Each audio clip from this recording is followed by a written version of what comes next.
మనం ఏ పనైనా స్టార్ట్ చేసే ముందు ఛాలెంజెస్ కానీ సజెషన్స్ కానీ ఎదురవుతాం కదా, అలాగే వారధికి కూడా ఎదురైంది.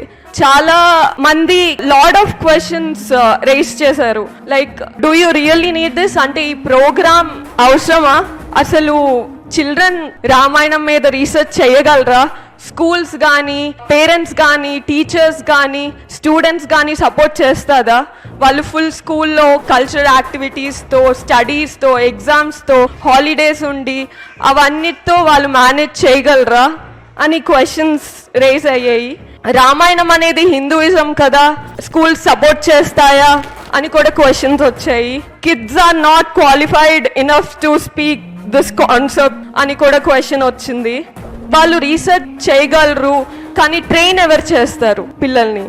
దీనికంట సహస్రనామార్చన 1000 పేపర్లతో చేద్దాం అనుకున్నాము, కానీ అందరూ కూడా 1000 చాలా ఎక్కువ, 1 monthలో 1000 పేపర్స్ రాయగలరా? ఒక 10-100 అవుతాయి అంతే అని అన్నారు. కానీ మనకి ఇప్పుడు 2000+ పేపర్స్ వచ్చాయి.